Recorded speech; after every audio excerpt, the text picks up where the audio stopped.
Hello बच्चों, नमस्कार सभी को। कैसे हैं आप सभी? तो बच्चों, आज लाइव क्लास नहीं है। आज मैंने तुम्हारे लिए ये पूरी क्लास रिकॉर्ड कर दी है। अब इसका सबसे अच्छा फ़ायदा तुम्हें क्या होने वाला है, सबसे पहले मैं बता रहा हूँ। अभी बारिश की वजह से लाइव सेशन नहीं हो पा रहा, क्योंकि सेंटर तक आना पड़ता है और रात में जाना थोड़ा मुश्किल हो जाता है सेंटर से। तो मैं ये लाइव क्लास ना लेके मैं रिकॉर्ड ही कर दे रहा हूँ। भाई, सिलेबस नहीं छूटना चाहिए बच्चों का। ज़्यादा छुट्टियाँ होंगी तो सिलेबस रह जाएगा। आज देखो कितना तारीख हो गया है, 27 तारीख हो गया है ना। तो मैं ये सेशन ऐसे ही कंडक्ट करूँगा जैसे अब कर रहा हूँ। हालांकि लाइव चैट आ रही होगी तो वहाँ पे आप मुझसे बातें कर सकते हैं, मैं अवेलेबल हूँ वहाँ पे चैट ऑप्शंस में। तो I will discuss with you. अब ये जो हमने देखो, हमने कितनी सारी यूनिट कर ली। हमने 3 यूनिट पूरी पूरी निपटा ली। अभी चौथी यूनिट है बायोटेक्नोलॉजी वाली। इसका ये चैप्टर 9 है, बायोटेक्नोलॉजी प्रिंसिपल एंड प्रोसेसेस। ये हम करेंगे आज और इसको पूरा अच्छे से समझेंगे।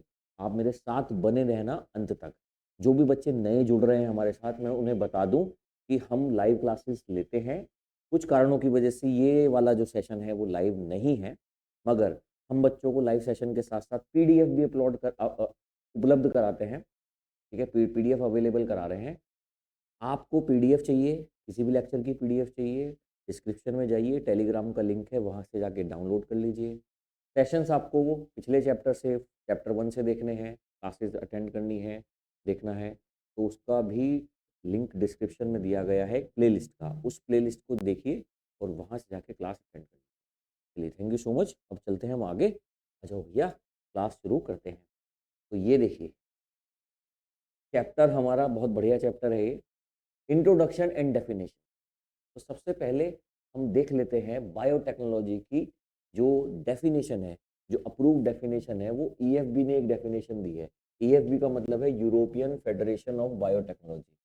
ठीक है, जिसने ट्रेडिशनल व्यूज और मॉडर्न व्यूज दोनों को कंबाइन करके ये डेफिनेशन दिया हुआ है। ट्रेडिशनल व्यू क्या कहता है, आइए सबसे पहले ट्रेडिशनल व्यू देख लेते हैं। माइक्रोब मेडिएटेड प्रोसेसेस, यानी माइक्रो ऑर्गेनिज्म का इस्तेमाल करके, वो प्रोसेस जिसमें माइक्रो ऑर्गेनिज्म का इस्तेमाल करके प्रोडक्ट्स बनाए जाते हैं, उसको बायोटेक्नोलॉजी कहते हैं। जैसे पुराने समय से ऐसे चलता आ रहा है, भाई दही बनाना, ब्रेड बनाना, वाइन बनाना, ये सब पुराने समय से चल रहा है, पौराणिक काल से चल रहा है। तो ये ट्रेडिशनल व्यू है बायोटेक्नोलॉजी का। मॉडर्न व्यू, जब टेक्नोलॉजी एडवांस हुई तो क्या हुआ, तो मॉडर्न व्यू आया। मॉडर्न व्यू क्या कहता है, restricted to using genetically modified organism. ठीक है, जीएमओज बनाते हैं, यानी जीन्स इंसर्ट करके, जेनेटिक इंजीनियरिंग करके हम जेनेटिकली मॉडिफाइड ऑर्गेनिज्म का जब निर्माण करते हैं लार्ज स्केल प्रोडक्शन के लिए, वो मॉडर्न व्यू है बायोटेक्नोलॉजी का। इसी को कंबाइन कर दिया ईएफबी ने, और उसने कहा the integration of natural science, natural science का इंटीग्रेशन करके, एंड ऑर्गेनिज्म का, सेल्स का, सेल्स के पार्ट्स का, और उनके मॉलिक्यूलर एनालॉग्स का, जो भी मॉलिक्यूल उनके अंदर पाए जाते हैं प्रोडक्ट्स के लिए और सर्विसेज के लिए, ये जो इंटीग्रेशन हुआ है उसी को बायोटेक्नोलॉजी कहते हैं। यानी natural science, organism, cell, cell के पार्ट्स, मॉलिक्यूलर जो बायोमोलिक्यूल्स उनके अंदर पाए जाते हैं, उनका इंटीग्रेशन किया गया है प्रोडक्ट और सर्विसेज के लिए, ऐसी टेक्नोलॉजी को बायोटेक्नोलॉजी। जैसे एक एग्जांपल लेते हैं, इन विट्रो फर्टिलाइजेशन। हमने जो सेकंड यूनिट है, जो सॉरी फर्स्ट यूनिट है, फर्स्ट यूनिट में ही हमने पढ़ा था आईवीएफ के बारे में, है ना, टेस्ट ट्यूब बेबी। ये क्या है, बायोटेक्नोलॉजी का ही तो रूप है आज। ठीक है, आज हम जीन्स को सिंथेसाइज कर पा रहे हैं आर्टिफिशियली, मॉडर्न बायोटेक्नोलॉजी है। डीएनए से हमने वैक्सीन बना ली है, तरह तरह की वैक्सीन मिलती है। हमने जैसे कोरोना में, कोरोना की बीमारी के लिए भी वैक्सीन डेवलप करी थी वर्ल्ड ने। ठीक है, तो वो भी एक बायोटेक्नोलॉजी का ही आविष्कार था। और जीन्स को डिफेक्टिव, डिफेक्टिव जीन जो है ना, किसी पर्सन के अंदर जीन्स की वजह से डिफेक्ट है, उसको करेक्ट करने के लिए भी हमने जो प्रोडक्ट्स बनाए हैं या प्रोसेसेस बनाए हैं, वो सब बायोटेक्नोलॉजी का ही एग्जाम्पल। ठीक है, इसमें आपको ध्यान क्या रखना है, ट्रेडिशनल व्यू, मॉडर्न व्यू अगर आपसे सेपरेटली पूछे जाते हैं तो आपको बताना है।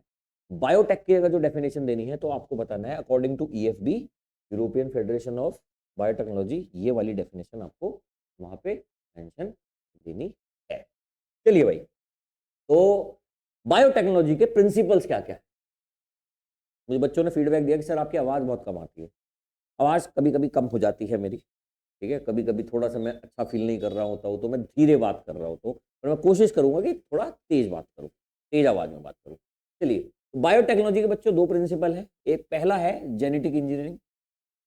जेनेटिक इंजीनियरिंग क्या होती है? वो techniques, the techniques to alter, alter का मतलब होता है चेंज, ऑल्टर का मतलब होता है change, techniques to alter the chemistry of genetic material, genetic material की केमिस्ट्री चेंज कर देना वाली जो टेक्निक है। अब जेनेटिक मटेरियल क्या है सर? जेनेटिक मटेरियल या तो डीएनए है या आरएनए है। तो जेनेटिक मटेरियल की केमिस्ट्री को चेंज करने वाली टेक्निक, उसको चेंज करना और बाद में उसको इंट्रोड्यूस करना into host organism, host organism के अंदर, जिससे एक डिजायरेबल फिनोटिपिकल चेंज लाया जा सके उस होस्ट ऑर्गेनिज्म के अंदर, वो जेनेटिक इंजीनियरिंग है। आम भाषा में बताता हूँ, कोई डिजायरेबल जीन है, हमें पता चला कि इस पर्टिकुलर जीन से एक प्रोडक्ट बनता है, तो उस डिजायरेबल जीन को उस ऑर्गेनिज्म से निकाल के जेनेटिक इंजीनियरिंग का इस्तेमाल करके हमने होस्ट ऑर्गेनिज्म के अंदर डाला, जिससे वो ऑर्गेनिज्म वो प्रोडक्ट बनाने लगा या उसमें फिनोटिपिकल चेंज हो गया, उसको जेनेटिक इंजीनियरिंग कहते हैं। ठीक है, जैसे अभी बात हो रही थी जेनेटिक डिफेक्ट को करेक्ट करने के लिए, वो इसमें ही आएगा। फिर क्या है? Bio process engineering. Genetic engineering करने के लिए इंजीनियरिंग की एक अलग डायमेंशन चाहिए, एक अलग ब्रांच चाहिए, जिसमें ये टेक्निक्स को अच्छे से किया जा सके। तो वो टेक्निक को डेवलप करना, बायो प्रोसेस करना, लिविंग मॉलिक्यूल्स को, बायो मॉलिक्यूल्स को प्रोसेस करने का जो पूरा इंजीनियरिंग है, वो बायो प्रोसेस इंजीनियरिंग में आता है। इसमें क्या होता है? हमें देखो, क्योंकि लिविंग ऑर्गेनिजम्स के साथ हम डील कर रहे हैं यहाँ पे, तो जब लिविंग ऑर्गेनिजम्स के साथ डील कर रहे हैं तो हमें स्टेराइल कंडीशन यानी माइक्रोबियल कंटामिनेशन फ्री, कि हम जो ग्रो करना चाह रहे हैं वही ग्रो हो, कोई अनडिजायरेबल पैथोजन, एलियन पैथोजन या एलियन ऑर्गेनिज्म वहां पे ग्रो ना करने लग जाए, जिससे हमें डिजायर्ड रिजल्ट ना मिले। तो इसके लिए हमें sterile conditions, microbial contamination free conditions को मेंटेन करना होता है। तो ऐसी टेक्निक्स डेवलप की गई हैं जिसकी वजह से हम स्टेराइल कंडीशंस को मेंटेन कर पाते हैं, स्टेराइल एम्बियंस को मेंटेन कर पाते हैं केमिकल इंजीनियरिंग प्रोसेस में, जिससे क्या हो? सिर्फ उन्हीं की ग्रोथ हो, enable growth of only that desired microbe या यूकेरियोटिक सेल। अगर माइक्रो ऑर्गेनिज्म का इस्तेमाल किया जा रहा है तो सिर्फ वो डिजायरेबल माइक्रो ऑर्गेनिज्म ही ग्रो करे और कोई ग्रो ना करे, या वो यूकेरियोटिक सेल ही ग्रो करे, उसके साथ कुछ और ग्रो नहीं हो जाए, और वो भी लार्ज क्वांटिटीज में, जिससे मैन्युफैक्चर किए जा सके बायोटेक्नोलॉजिकल प्रोडक्ट्स, जैसे एंटीबायोटिक्स बनाने हैं, वैक्सीन बनानी है, एंजाइम बनाने के हैं, तो इसके लिए माइक्रो ऑर्गेनिज्म का इस्तेमाल हो रहा है या किसी भी लिविंग ऑर्गेनिज्म का इस्तेमाल हो रहा है, उसके बायोमोलिक्यूल का इस्तेमाल हो रहा है, मगर उसमें कुछ और ग्रो ना कर जाए, अनडिजायरेबल चीज़ें वहाँ पे एंटर ना कर जाए, स्टेराइल एम्बियंस को मेंटेन करना ही बायो प्रोसेस इंजीनियरिंग कहलाता है। और ये ही दो कोर टेक्निक्स हैं मॉडर्न बायोटेक्नोलॉजी की, जो हमें इस चैप्टर में पढ़ा। ठीक है, चलिए मेरे साथ बने रहिए आगे। तो इसका कॉन्सेप्चुअल डेवलपमेंट क्या है? ठीक है, जेनेटिक इंजीनियरिंग लिमिटेशंस। ठीक है, तो देखो, सेक्सुअल रिप्रोडक्शन से क्या होता है? सेक्सुअल रिप्रोडक्शन से दो ऑर्गेनिज्म होते हैं, उनके गैमेट्स फ्यूज होते हैं, तो उनके अंदर जो भी जेनेटिक मेकअप है, जो भी उनका डीएनए है, हाफ डीएनए है, हैप्लॉइड सेल्स, वो मिक्सिंग होगी और उसमें फिर जो भी डिजायर ट्रेट अपने आप को एक्सप्रेस कर पाएंगे वो उस पर्सन का फिनोटाइप हो जाएगा। ठीक है, तो सेक्सुअल रिप्रोडक्शन से क्या होता है? सेक्सुअल रिप्रोडक्शन से वेरिएशन आता है। ठीक है, यूनिक कॉम्बिनेशंस बनते हैं। ठीक है, एसेक्सुअल रिप्रोडक्शन जेनेटिक इंफॉर्मेशन को प्रिजर्व करके रखता है, यानी जो पेरेंट सेल के पास था डीएनए, लगभग वही डीएनए उसकी डॉटर सेल्स के पास पहुंचता है। यहाँ पे वेरिएशन हो रहा है और यहाँ पे जो जीन है या डीएनए है वो प्रिजर्व हो रहा है, जेनेटिक मटेरियल प्रिजर्व। ठीक है, अब पुराने समय से हाइब्रिडाइजेशन हो रहा है, प्लांट्स के अंदर हाइब्रिडाइजेशन करा रहे हैं, एनिमल के अंदर हाइब्रिडाइजेशन करा रहे हैं। ट्रेडिशनल हाइब्रिडाइजेशन टेक्निक से क्या होता है? अनडिजायरेबल जीन भी एंटर कर जाता है। ट्रेडिशनल हाइब्रिडाइजेशन टेक्निक्स होती थी, दो प्लांट के बीच में क्रॉस कराया या दो एनिमल के बीच में क्रॉस कराया। ठीक है, तो वो ट्रेडिशनल हाइब्रिडाइजेशन टेक्निक्स है, उससे अनडिजायरेबल जीन भी आ जाएंगे उस पर्टिकुलर ऑर्गेनिज्म के, वो चाहिए नहीं थे मगर आ रहे थे। जेनेटिक इंजीनियरिंग, मॉडर्न बायोटेक्नोलॉजी ने इसी चीज को फिक्स कर दिया। जेनेटिक इंजीनियरिंग से आज आइसोलेट किए जा सकते हैं ओनली डिजायरेबल जीन, सारे जीन नहीं। सपोज करो आपने दो प्लांट लिए, ठीक है, दो आम की वैरायटी है, एक आम बहुत मीठा है, दूसरा डिजीज रेजिस्टेंट है, मगर इनके कुछ ऐसे भी जीन्स हैं जो अनडिजायरेबल हैं। अब हम इन दोनों प्लांट्स के बीच में जब ट्रेडिशनल हाइब्रिडाइजेशन टेक्निक लगाई, उनको क्रॉस कराया, तो डिजायरेबल जीन के साथ साथ अनडिजायरेबल जीन भी आ गया। तो जिससे फायदा कभी कभी क्या ज्यादातर फायदे के साथ नुकसान भी हो रहा था। मॉडर्न बायोटेक्नोलॉजी ने क्या कर दिया कि बस अब जो डिजायरेबल जीन है उसी को वहां से निकालो और उसी को इंट्रोड्यूस करा दो, अनडिजायरेबल जीन उस पर्टिकुलर ऑर्गेनिज्म का नहीं आएगा। ठीक है, अब उसके लिए क्या किया जाता है, उसके लिए बनाया जाता है रिकॉम्बिनेंट डीएनए। पहला रिकॉम्बिनेंट डीएनए 1972 में बनाया गया था। इसमें दो साइंटिस्ट थे, स्टैनली कोहन एंड हर्बर्ट बोयर। हर्बर्ट बोयर, कोहन और बोयर ने फर्स्ट रिकॉम्बिनेंट डीएनए 1972 में बनाया था। ठीक है, इन्होंने डिस्कवरी कर दी थी आइसोलेटेड एंटीबायोटिक रेजिस्टेंट जीन की, साल्मोनेला टाइफीरियम प्लाज्मिड। ठीक है, साल्मोनेला बैक्टीरिया होता है, साल्मोनेला टाइफीरियम जिससे टाइफाइड हो जाता है, उसके प्लाज्मिड से। अब आप समझेंगे सर प्लाज्मिड क्या है, तो आपको समझना पड़ेगा। सपोज कीजिए ये एक बैक्टीरिया है, बैक्टीरिया के पास अपना जेनेटिक मटेरियल, मान लेते हैं ये डीएनए है इसका,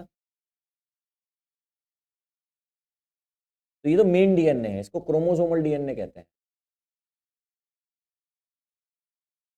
जो उसका मेन क्रोमोसोम मेकअप बनाता है, क्रोमोसोमल डीएनए, यही मेन जेनेटिक मटेरियल है जिसको जीनोम कहा जाता है।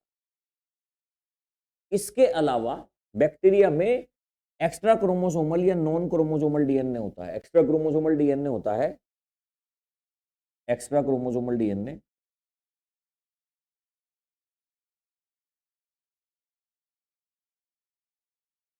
ये जो एक्स्ट्रा क्रोमोसोमल डीएनए होता है बच्चों, ये ही, इसी को ही क्या कहा गया है, प्लाज्मिड कहा, इसी को ही प्लाज्मिड। आई होप ये बात समझ में आ गई होगी प्लाज्मिड क्या होता है।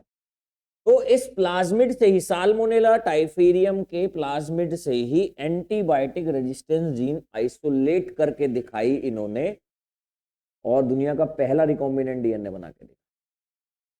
और इन्होंने एक चीज और करी, ठीक है, बाद में एक चीज और हुई, इन्होंने साल्मोनेला टाइफीरियम से जो एंटीबायोटिक रेजिस्टेंस जीन है, जो इस बैक्टीरिया को पर्टिकुलर एंटीबायोटिक्स के लिए रेजिस्टेंस देता है, उस जीन को इस बैक्टीरिया से निकाला और लिंक्ड कर दिया उस डीएनए को एक नेटिव प्लाज्मिड में, यानी इसकी फैमिली के ही किसी दूसरे बैक्टीरिया के अंदर डाल दिया रिस्ट्रिक्शन एंजाइम की मदद से, जिससे उस पर्टिकुलर बैक्टीरिया के अंदर क्या आ गई, एंटीबायोटिक की रेजिस्टेंस आ गई। ऐसे मानते हैं। ये तो मैंने अभी तुम्हें प्लाज्मिड समझाया। भी देखो, सपोज कीजिए ये साल्मोनेला टाइफीरियम है, ये इसका वो प्लाज्मिड है, इसमें ये पर्टिकुलर जीन है सर, यहां से यहां तक ये पर्टिकुलर जीन है जो एंटीबायोटिक रेजिस्टेंस देती है। क्या देती है, एंटीबायोटिक रेजिस्टेंस देती है। क्या देती है, एंटीबायोटिक रेजिस्टेंस देती है। ये एक दूसरा इसी के नेटिव, इसी के जीनस का एक और बैक्टीरिया है, इसके पास एंटीबायोटिक का रेजिस्टेंस नहीं है, अपना तो डीएनए है, इस पे अपना प्लाज्मिड भी है, मगर इसके पास एंटीबायोटिक का रेजिस्टेंस नहीं है। तो इन्होंने भाई साहब ने क्या किया कि यहां से ये जो एंटीबायोटिक रेजिस्टेंस की जीन थी, इसको उठाया, बाहर निकाल लिया, आइसोलेट करा, है ना। आइसोलेट करने के लिए इसको कुछ कैंचियों की जरूरत थी, इनको सीजर्स कहते हैं, बायोलॉजी में उनको मॉलिक्यूलर सीजर्स कहा जाता है। और उन मॉलिक्यूलर सीजर्स का नाम होता है बच्चों रिस्ट्रिक्शन एंजाइम। तो यहां से जब ये कट लगाया यहाँ पे, तो इसके लिए इस्तेमाल किए गए रिस्ट्रिक्शंस एंजाइम, रिस्ट्रिक्शंस एंजाइम। ये रिस्ट्रिक्शन एंजाइम मॉलिक्यूलर सीजर होते हैं, जेनेटिक मटेरियल के अंदर कट लगा सकते हैं। ठीक है, उनका इस्तेमाल करा। फिर एक और एंजाइम लगाया इन्होंने, इन्होंने इसका प्लाज्मिड निकाला, इसके प्लाज्मिड में भी कट लगाया रिस्ट्रिक्शन एंजाइम से, इसके प्लाज्मिड में भी कट लगाया रिस्ट्रिक्शन एंजाइम से, और फिर क्या करा सर, इस वाले डीएनए को जोड़ दिया इसके साथ।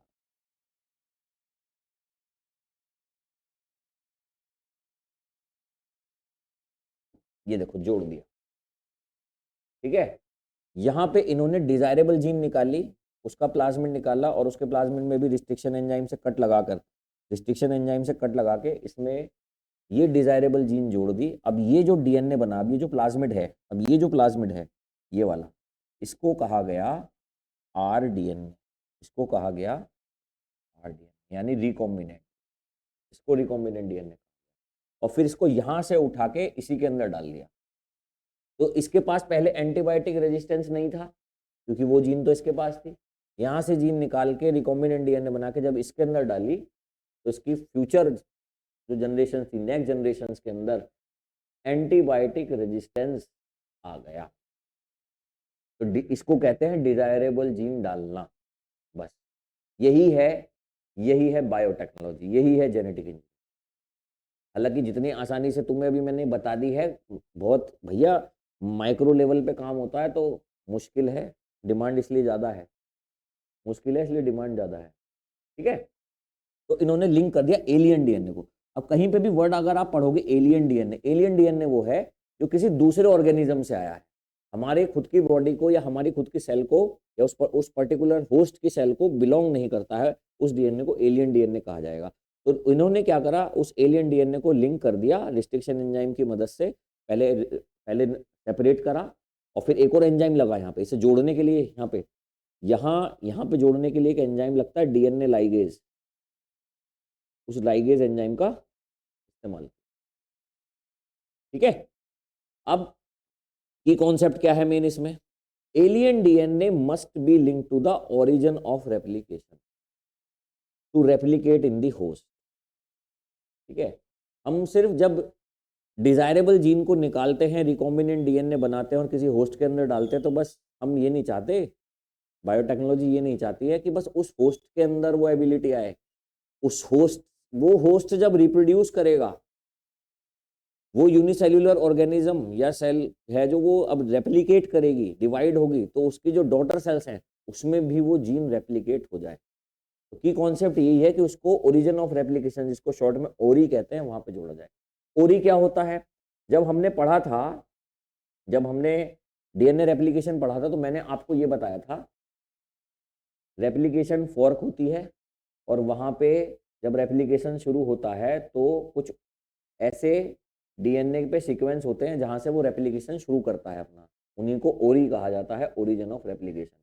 तो जब भी प्लाज्मिड, किसी एक प्लाज्मिड पे हमें अपनी डिजायरेबल जीन जोड़नी है, मान लीजिए डिजायरेबल जीन जोड़ रही है यहाँ पे, तो ये जो पॉइंट है जहां पे इसको जोड़ा जाता है ये ओरी होते हैं, ओरिजिन ऑफ रेप्लिकेशन होते हैं, यहाँ पे इसको जोड़ा जाता है, ओरिजिन ऑफ रेप्लिकेशन पे उसको जोड़ा जाता है, यही मेन कॉन्सेप्ट है। ठीक है, टूल्स। अब जेनेटिक इंजीनियरिंग या बायोटेक करने के लिए कुछ टूल्स लगते हैं। पहला टूल जिसकी हम अभी बहुत देर से डिस्कशन ही कर रहे थे, उसका नाम है रिस्ट्रिक्शन एंजाइम। रिस्ट्रिक्शन एंजाइम को मॉलिक्यूलर सीजर्स कहा जाता है, बायोलॉजिकल कैची कहा जाता है, जैविक कैचियां ना, मॉलिक्यूलर सीजर्स। इनकी डिस्कवरी 1963 में हुई थी। कहाँ से आइसोलेट किए गए, ये एक बैक्टीरिया थे जिसका नाम है इशेरेशिया कोलाई, ई कोलाई से इस एंजाइम को, ये मॉलिक्यूलर सीजर्स एंजाइम ही होते हैं, इनका नाम है बस रिस्ट्रिक्शन एंजाइम। ठीक है, तो ये इनको रिस्ट्रिक्शन एंजाइम क्यों कहा जाता है, बैक्टीरियोफेज करके एक वायरस होता है जो बैक्टीरिया को इन्फेक्ट करता है। तो ई कोलाई के अंदर ऐसी मॉलिक्यूलर सीजर पाई गई जो इस बैक्टीरियोफेज की ग्रोथ को क्या कर रही थी, रिस्ट्रिक्ट कर रही थी। मतलब वो जो वायरस है उसका जो जेनेटिक मटेरियल है उसको उसको छिन्न भिन्न कर दे रही थी, काट दे रही थी, तोड़ दे रही थी बीच बीच में से, जिससे वो अंदर बैक्टीरिया के अंदर जाने के बाद रेप्लिकेट नहीं कर पा रहा था, तो इन्फेक्ट नहीं कर पा रहा था। तो वहीं से पता चला कि भैया डीएनए को काट देता है, तो ये तो बहुत काम की चीज़ है, और इसी को हमने आइसोलेट कर दिया, मतलब हमने नहीं, ह्यूमन ने, है ना। ठीक है, तो ये क्या करता है, ये दो काम करता है, add methyl group to DNA, bacteriophage में मिथाइल ग्रुप जोड़ देता है और डीएनए को कट कर देता है। ठीक है, जो डीएनए को कट करता है उसका नाम हो गया, अब दो तरह के डीएनए को कट करने वाले एंजाइम्स है, रिस्ट्रिक्शन एंजाइम है। एक जो डीएनए को अंदर से कट करते हैं, एक डीएनए को जो बाहर से कट करते हैं। हमारे सिलेबस में जो है वो है restriction endonuclease. Restriction endonuclease DNA के अंदर, सपोज कीजिए डीएनए है, ये डीएनए है,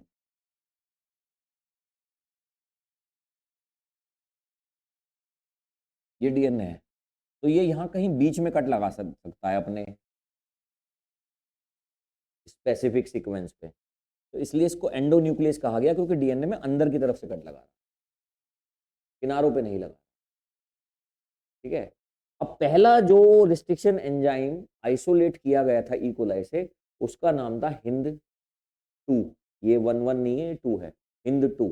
ये फर्स्ट रिस्ट्रिक्शन एंडोन्यूक्लियस था जिसकी डिस्कवरी हुई। ठीक है। ये डीएनए को स्पेसिफिक पॉइंट पे कट करता है। स्पेसिफिक पॉइंट का मतलब क्या है कि इसका अपना एक सीक्वेंस होता है जिसको वो डीएनए पे रिकॉग्नाइज करता है और वहीं कट लगाता है। तो ये रिकॉग्नाइज करता है स्पेसिफिक सीक्वेंस को, और वो स्पेसिफिक सीक्वेंस 6 बेस पेयर का होता है, और उसी को इस पर्टिकुलर रिस्ट्रिक्शन एंजाइम हिंद 2 के लिए रिकॉग्निशन सीक्वेंस कहा जाता है। Recognition sequence. ठीक है। अब तुम्हें एक बात और, 230 बैक्टीरिया से आज तक 900 से ज्यादा रिस्ट्रिक्शन एंजाइम्स को आइसोलेट किया जा चुका है। ठीक है। आइए कुछ इसका क्लासिफिकेशन देख लेते हैं। तो न्यूक्लियेजेस, न्यूक्लियेजेस वही मैं बता रहा था, remove nucleotide from the ends of DNA, DNA के एंड से कट कर रहा है यहां से, तो उसको एक्सोन्यूक्लियेजेस कहते हैं। रिस्ट्रिक्शन एक्सोन्यूक्लियेजेस हो गया वो। और दूसरा है endonucleases, makes cut at specific position in DNA, DNA के अंदर से कट लगाता है स्पेसिफिक पोजीशन से, उसको रिस्ट्रिक्शन एंडोन्यूक्लियेजेस कहते हैं। एक्सो बाहर से लगाता है, एंडो अंदर से लगाता है। एंडो एंडो का मैंने बता दिया, देखो यहाँ अंदर से कट लगा रहा है स्पेसिफिक पॉइंट पे, और जो एक्सोन्यूक्लियस होता है वो बाहर की तरफ कट लगाता है।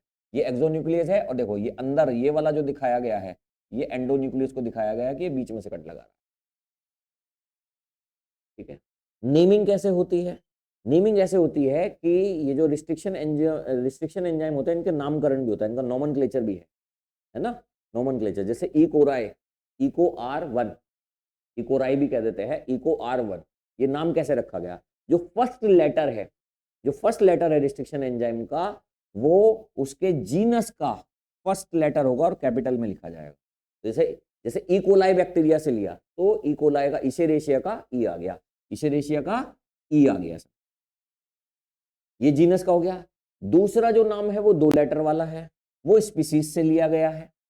स्पीसीज के फर्स्ट 2 लेटर्स को हम इसका सेकंड पार्ट मानते हैं नाम का। ठीक है।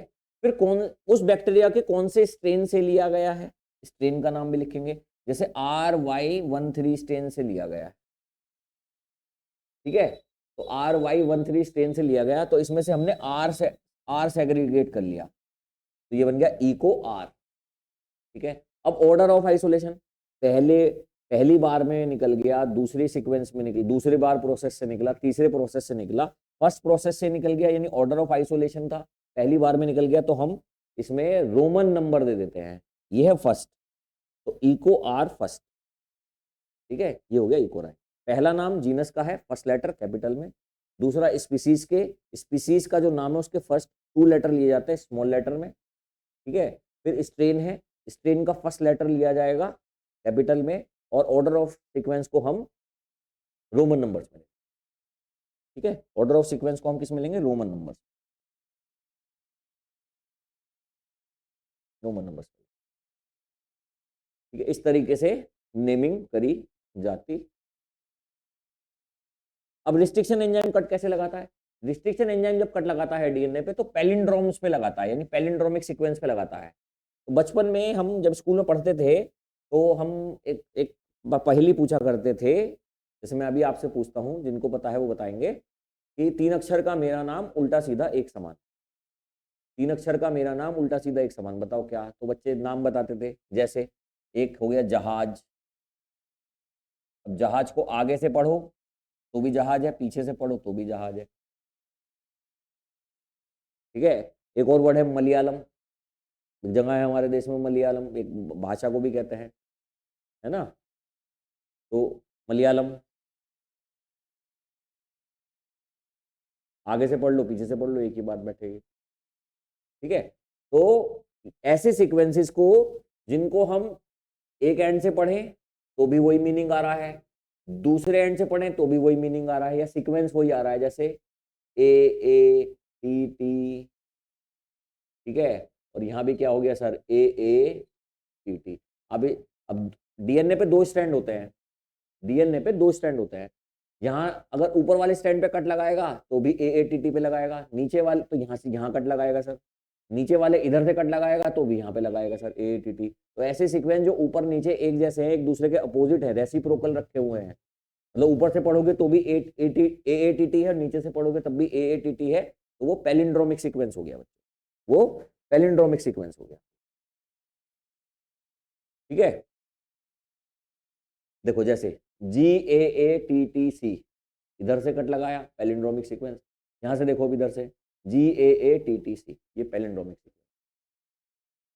तो ये जो रिस्ट्रिक्शन एंजाइम होते हैं, ये पहले ये एंजाइम डीएनए की लेंथ को इंस्पेक्ट करता है अपने रिकॉग्निशन सीक्वेंस को ढूंढने के लिए, रिकॉग्निशन सीक्वेंस ढूंढता है, और जैसे ही इसको अपना रिकॉग्निशन सीक्वेंस मिल जाता है, यानी पैलिंड्रोमिक सीक्वेंस मिल जाता है, ये उसकी शुगर फॉस्फेट बैकबोन पे कट लगा देता है दोनों स्ट्रैंड की तरफ, दोनों तरफ लगा देगा। देखो यहाँ मिल गया, ये पैलिंड्रोमिक सीक्वेंस है ये वाला, तो देखो यहाँ भी कट लगा दिया, यहाँ भी कट लगा दिया, मिल गया सर उसको सीक्वेंस। अब दोनों स्टैंड पे जब यहाँ कट लग गए तो ये जो दोनों स्टैंड है इनको एक ही रिस्ट्रिक्शन एंजाइम ने कट लगाया है, क्योंकि इनको एक ही रिस्ट्रिक्शन एंजाइम ने कट लगाया है तो इनको हम कहते हैं स्टिकी एंड्स। स्टिकी एंड्स इसलिए कहते हैं कि इनके अपोजिट स्टैंड को सामने से लाके रख दोगे ना तो तुरंत हाइड्रोजन बॉन्ड बन जाएगा। जो सेल के अंदर मैकेनिज्म है वो इनके बीच में हाइड्रोजन बॉन्ड जोड़ देगा एकदम से, तो ये इनको स्टिकी एंड्स कहा जाता है, क्योंकि इनको इनकी बॉन्डिंग कराना, हाइड्रोजन बॉन्ड इनके बीच में बनवाना आसान हो जाता है। तो पैलिंड्रोम क्या होते हैं, reads the same on both stand, दोनों स्टैंड पे एक जैसे पढ़े जाते हैं। ठीक है, बशर्ते 5 to 3 की डायरेक्शन में जा रहा हो, देखो यहाँ से 5 to 3 की डायरेक्शन में जा रहा है, सेम सीक्वेंस है, यहाँ से 5 to 3 की सीक्वेंस में जा रहे हैं तब भी सेम सीक्वेंस है, तो इनको पैलिंड्रोम सीक्वेंस कहते हैं। और रिस्ट्रिक्शन एंजाइम अपने पहले डीएनए को इंस्पेक्ट करेगा, पूरे डीएनए को इंस्पेक्ट करेगा, जहां उसको अपना रिकॉग्निशन सीक्वेंस मिलेगा, स्पेसिफिक सीक्वेंस मिलेगा, वहीं पे वो कट लगा देगा। कैसा कट लगाएगा, ऐसा कट लगाएगा कि सर दोनों स्टैंड में स्टिकी एंड्स बन जाए। ठीक, अब तो रिस्ट्रिक्शन एंजाइम से हम क्या करते हैं, रिस्ट्रिक्शन एंजाइम के लिए पहले तो हमें डिजायर्ड डीएनए चाहिए सर। डिजायर्ड डीएनए हमने एक पर्टिकुलर होस्ट के अंदर देखा, एक पर्टिकुलर सेल के अंदर देखा कि हमारा डिजायर्ड डीएनए है, हमने उस रिस्ट्रिक्शन एंजाइम का एक पर्टिकुलर रिस्ट्रिक्शन एंडोन्यूक्लियस लिया, वहां से कट लगवा के हमने अपने डीएनए को आइसोलेट कर लिया, निकाल लिया।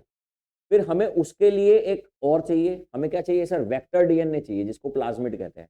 प्लाज्मिड को ही वेक्टर डीएनए कहते हैं। वेक्टर डीएनए क्यों कहा जा रहा है, क्योंकि इस डीएनए पे हम कट लगा के अपना ही डिजायर्ड सीक्वेंस जो हमने किसी और दूसरे ऑर्गेनिज्म से लिया है उसका डीएनए वहां पे जोड़ दें। तो सेम देखो यहाँ पे देखो, ये हमने प्लाज्मिड चुना, एक सुटेबल प्लाज्मिड वेक्टर चुना जो हमारे डीएनए को लेके जाएगा होस्ट सेल के अंदर, और हमें foreign DNA desired, foreign DNA is equal to desired DNA, वो डिजायर्ड डीएनए मिल गया सर। वो डिजायर्ड डीएनए, तो हमने देखो सेम रिस्ट्रिक्शन एंजाइम का इस्तेमाल किया, फॉर एग्जांपल ई को R1 का इस्तेमाल किया हमने, दोनों तरफ कट लगाया, कट लगाने पे देखो वेक्टर डीएनए पे यहाँ कट लग गया, ये स्टिकी एंड बन गया, फॉरेन डीएनए पे भी स्टिकी एंड बन गए। फिर हमने देखो अब ये दोनों स्टिकी एंड बन गए, इनको साथ में रखा कल्चर के अंदर और डीएनए लाइगेज एंजाइम का इस्तेमाल किया, जिससे ये फॉरेन डीएनए कहाँ जुड़ गया सर, यहाँ जो एक स्टिकी एंड था। ठीक है, तो इसका ये जो एक एलिमेंट है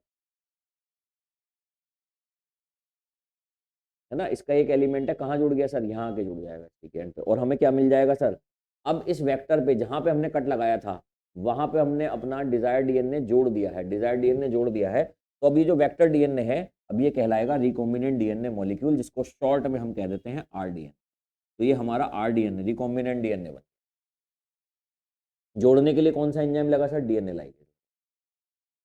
अब इसमें एक बात का ध्यान रखना पड़ेगा, मैं फिर से बता रहा हूँ, हमें अगर कोई डीएनए जोड़ना है, डिजायर्ड डीएनए या एलियन डीएनए या फॉरेन डीएनए की बात है, उसको जोड़ना है किसी वेक्टर पे, तो वेक्टर पे भी, और जिस फॉरेन डीएनए को आप निकाल रहे हो किसी पर्टिकुलर ऑर्गेनिज्म के क्रोमोसोम से या डीएनए से, तो वहां पे सेम रिस्ट्रिक्शन एंजाइम का इस्तेमाल आप करेंगे, जिससे कॉम्प्लीमेंट्री स्टिकी एंड्स बनेगा, ये एक दूसरे के कॉम्प्लीमेंट्री होंगे। ठीक है, फिर सर डीएनए तो हमने अलग कर लेते हैं सर, हमने अब होता पता क्या है, ऐसे इतना भी आसान नहीं है प्रोसेस, जैसे समझो मैं बताता हूँ, यहाँ समझो, सबसे पहले यहां पे हमने क्या डाला अपना डिजायर्ड ऑर्गेनिज्म डाला, या डिजायर्ड ऑर्गेनिज्म का डीएनए डाला है, ठीक है, यहां वो डीएनए है। फिर यहां पे हम क्या लगाएंगे सर, साथ में हम लगाएंगे रिस्ट्रिक्शन एंजाइम। रिस्ट्रिक्शन एंजाइम लगाया, उसने डीएनए को यहाँ कट कट कर दिया, बिल्कुल कट कर दिया, ठीक है। मगर अब हमें उससे वो डिजायर्ड डीएनए तो निकालना है ना, वो सॉल्यूशन में ही पड़ा हुआ है कहीं, तो निकालेंगे कैसे, उसको सेपरेट करना है, आइसोलेट करना है। कैसे आइसोलेट होता है, उसको आइसोलेट करने के लिए टेक्निक लगती है ये वाली, ठीक है। इसको इलेक्ट्रोपोरेसिस कहते हैं, जेल इलेक्ट्रोपोरेसिस। क्या कहते हैं सर, जेल इलेक्ट्रोपोरेसिस कहते हैं। इसमें एक तरफ कैथोड होता है सर, दूसरी तरफ एनोड होता है सर।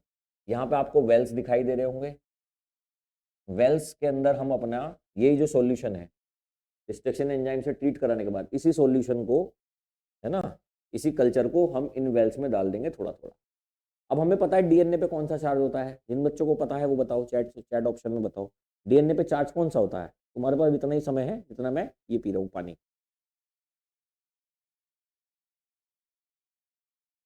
हाँ जी बताओ।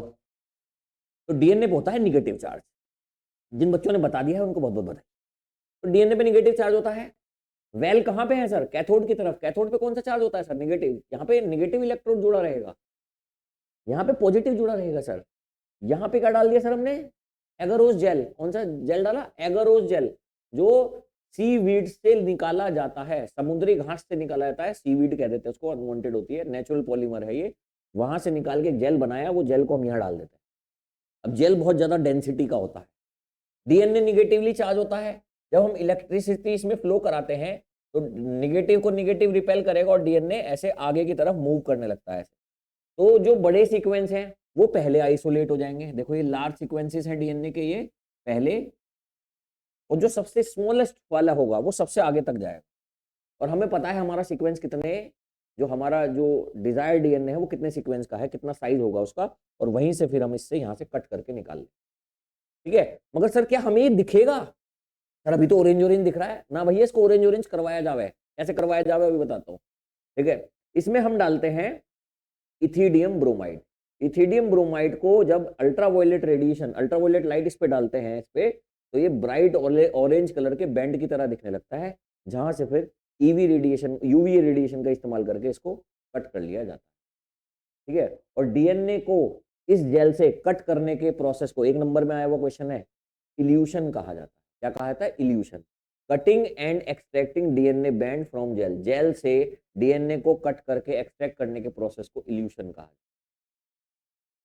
और ये जो जेल है वो सीविंग इफेक्ट देता है, बड़े साइज वाले पहले, सबसे जो छोटा साइज वाला होगा सबसे आगे तक जाएगा, हल्का होता है ना, ऐसे समझ लीजिए, ठीक। तो इसका इस्तेमाल किया जाएगा। तो ये सेम चीज तो हमने इसके लिए करी सर, डिजायर्ड डीएनए ऑर्गेनिज्म के लिए, स्मॉल वाला मिल गया। दूसरा वाला भी तो करा सर, इसमें क्या डाला है सर हमने अपना vector DNA, vector DNA, vector DNA डाला है सर। क्या डाला फिर इसमें सर, सेम रिस्ट्रिक्शन एंजाइम यहाँ पे लगाया, जो रिस्ट्रिक्शन एंजाइम यहाँ लगाया था वही यहाँ लगा दिया सर। यहाँ लगाने के बाद इसके भी पीसीज हो गए, इसके पीसीज हो गए सर, इसको भी सेम प्रोसेस से जेल इलेक्ट्रोपोरेसिस करके सेपरेट कर लेंगे। अब की बार हमें पता है कि इसका साइज बड़ा होगा, तो कोई सा भी बड़ा वाला साइज होगा वो हमें मिल जाएगा। भाई हमने 2 पीस करे हैं, मिल गया हमें आराम से। तो प्रोसेस दिखाया गया, इतने सारे मिल रहे हैं, इतने सारे तो डीएनए फिंगरप्रिंटिंग के समय पे जरूरत पड़ता है। इस वाले में 2 ही पीस मिलेंगे, ज़्यादा नहीं मिलेंगे, ठीक है। तो वो हम सेपरेट कर लेंगे और फिर क्या करेंगे, फिर आएगा sir next step. Next step में हम, ठीक है, अब हमने सेपरेट तो कर लिया, अब हमारे पास फॉरेन डीएनए है, हमारे पास हमारा वेक्टर डीएनए है, अब उनको जोड़ना है। तो कहाँ जोड़ेंगे सर, ओरिजिन ऑफ रेप्लिकेशन पे जोड़ेंगे। हम वेक्टर डीएनए के ओरिजिन ऑफ रेप्लिकेशन पे, जहां भी वो ओरिजिन ऑफ रेप्लिकेशन है वहीं पे कट लगाया है हमने एक्चुअली, ठीक है, वहां पे जाके हम अपना एलियन डीएनए को जोड़ देंगे, डिजायर्ड डीएनए को जोड़ देंगे, ठीक है। क्योंकि फिर ये जब सेल डिवाइड करेगी तो ये भी रेप्लिकेट करेगा, ये रेप्लिकेट करेगा, तो ये जो डिजायर्ड जीन है इसके भी रेप्लिकेशन के चांसेस इंक्रीज हो जाते हैं। और ओरिजिन और रेप्लिकेशन बड़ा अच्छा होता है, ओरिजिन ऑफ रेप्लिकेशन बड़े स्पेसिफिक होता है। It they also control the copy number of the DNA. Come copy चाहिए तो एक पर्टिकुलर वेक्टर डीएनए का इस्तेमाल करेंगे, ज्यादा चाहिए तो उस वेक्टर डीएनए वैसे ही चूज किया जाता है। अब हमारा डिजायर्ड डीएनए चला गया है इसके अंदर, वेक्टर डीएनए के अंदर, यानी वो रिकॉम्बिनेंट डीएनए बन गया है नहीं बन गया है, कैसे पता चलेगा सर? बढ़िया भैया, माइक्रोस्कोपिक है, कैसे पता चलेगा? उसके लिए यूज किए जाते हैं सिलेक्टेबल मार्कर। सिलेक्टेबल मार्कर का काम है help in identify and eliminate non transformant. अब यहाँ पे एक टर्म आ गई sir, transformant and non transformant. Transformant क्या है और नॉन ट्रांसफॉर्मेंट क्या है? देखो भैया, जिन वेक्टर डीएनए के अंदर ये डिजायर कॉपी जुड़ जाएगी उनको ट्रांसफॉर्मेंट कहा जाएगा। जिनमें नहीं जुड़ पाई है उनको नॉन ट्रांसफॉर्मेंट कहा जाएगा। जैसे यहाँ पे जुड़ गया तो ये अब जो वेक्टर है ये ट्रांसफॉर्मेंट बन गया, और ये नहीं बना। कैसे करेंगे हम इसको? सेल के अंदर डालेंगे। सेल के अंदर डालते ही ये अगर हमें डिजायरेबल रिजल्ट दे रहा है तो ये ट्रांसफॉर्मेंट है, नहीं वो रिजल्ट नहीं दे रहा तो नॉन ट्रांसफॉर्मेंट है। इसमें हम इसमें हम बहुत सारे तरह के सिलेक्टेबल मार्कर यूज करते हैं। एक बहुत कॉमन सिलेक्टेबल मार्कर है जिसको तुम अभी सिलेबस में पढ़ रहे हो, वो है एंटीबायोटिक की रेजिस्टेंस होना। एंटीबायोटिक की रेजिस्टेंस। तो जैसे कॉमन मार्कर्स क्या है इकोलाई के लिए, इकोलाई में एंटीबायोटिक का रेजिस्टेंस पाया नहीं जाता। हमने डीएनए लाइगेज की मदद से ओरिजिन ऑफ रेप्लिकेशन पे वेक्टर डीएनए में जोड़ दिया और उसको कहाँ डाल दिया सर? इकोलाई बैक्टीरिया के अंदर डाल दिया। अब ये जहां पे हम इसको जोड़ते हैं, ठीक है, क्योंकि ये जो हमने लिया है, ये जो वेक्टर हमने लिया है, ये वेक्टर हमने ऐसा लिया है जिसके पास एंटीबायोटिक रेजिस्टेंस जीन है फॉर एग्जाम्पल, ठीक है। तो हमने इसको जोड़ा। Common marker for E coli genes for chloramphenicol, tetracycline और कीनामाइसिन रेजिस्टेंस, ठीक है। एमपी का मतलब है एम्पिसिलिन। एम्पिसिलिन के लिए या तो रेजिस्टेंस है, क्लोरा एम्फिनिकोल के लिए रेजिस्टेंस है, टेट्रासाइक्लिन एंटीबायोटिक, ये सब एंटीबायोटिक के नाम है। Ampicillin, chloramphenicol, tetracycline, kanamycin. तो ये कॉमन मार्कर हैं इकोलाई के लिए। इनके सॉल्यूशंस में इकोलाई को रखा जाए और इकोलाई को रखने से हमें पता चल जाएगा एंटीबायोटिक रेजिस्टेंस आया है या नहीं आया है। अगर आ गया है, इकोलाई के अंदर तो था ही नहीं एंटीबायोटिक रेजिस्टेंस, अगर आ गया है, ठीक है, फॉर एग्जांपल आपने एम्पिसिलिन वाली जगह पे जोड़ दिया तो वो जो वेक्टर है उसके पास मान लीजिए टेट्रासाइक्लिन का रेजिस्टेंस तो बचा हुआ है, तो हम क्या करेंगे सर? हम उस कॉलोनी को उठाएंगे बैक्टीरिया की जिसके अंदर हमने अपना वेक्टर डीएनए, रिकॉम्बिनेंट डीएनए डाला है, और फिर वहां देखेंगे उसको कि क्या वो टेट्रासाइक्लिन में सर्वाइव कर रहा है कि नहीं कर रहा है। सबसे पहले तो एम्पिसिलिन में ही देख लो, एम्पिसिलिन में सर्वाइव कर रहा है कि नहीं कर रहा है। अगर एम्पिसिलिन में सर्वाइव कर रहा है और हमने एम्पिसिलिन की जगह ही जोड़ा था तो यानी हमारा डिजायर्ड डी जीन वहां पे नहीं जुड़ा है। और एम्पिसिलिन में अगर सर्वाइव नहीं कर रहा है तो एम्पिसिलिन में तो नॉर्मल इकोलाई भी सर्वाइव नहीं करेगी, ठीक है। तो फिर हम उसकी कुछ कॉलोनीज को उठा के टेट्रासाइक्लिन में ट्राई करेंगे। टेट्रासाइक्लिन में भी सर्वाइव नहीं करी तो भैया उसके अंदर वेक्टर डीएनए गया ही नहीं, यानी रिकॉम्बिनेंट डीएनए गया ही नहीं है। अगर वो टेट्रासाइक्लिन में सर्वाइव कर गए तो यानी उसके अंदर रिकॉम्बिनेंट डीएनए चला, ठीक है। इसको ऐसे समझ लो, इसको ऐसे समझ। ये हमारा वेक्टर डीएनए है सर। वेक्टर डीएनए में हमने डिजायर्ड जीन जोड़ दी, अब ये बन गया आरडीएन, ठीक है। ये हमारा इकोलाई है सर। हमने इसको इसके अंदर इंट्रोड्यूस करा दिया।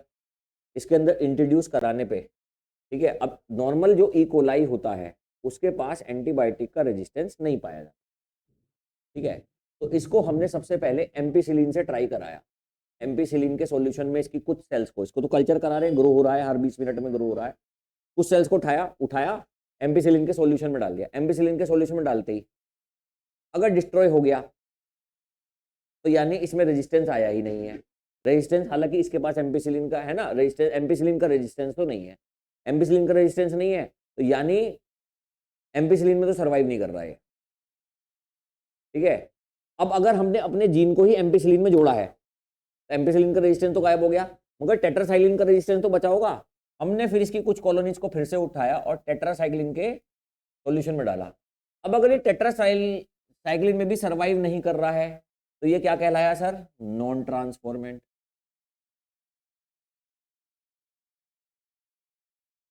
नॉन ट्रांसफॉर्मेंट इसलिए कह रहे हैं क्योंकि एंटीबायोटिक का रेजिस्टेंस नहीं आया, अपने आप को ट्रांसफॉर्म नहीं कर पाया एंटीबायोटिक रेजिस्टेंस इकोलाई में। तो अगर ये टेट्रासाइक्लिन में भी, एम्पिसिलिन में भी सर्वाइव नहीं करा, टेट्रासाइक्लिन में भी सर्वाइव नहीं करा, नॉन ट्रांसफॉर्मेंट है। एम्पिसिलिन में सर्वाइव नहीं करा है मगर टेट्रासाइक्लिन में सर्वाइव कर गया, तो यहां से पता चल गया सर ये ट्रांसफॉर्मेंट।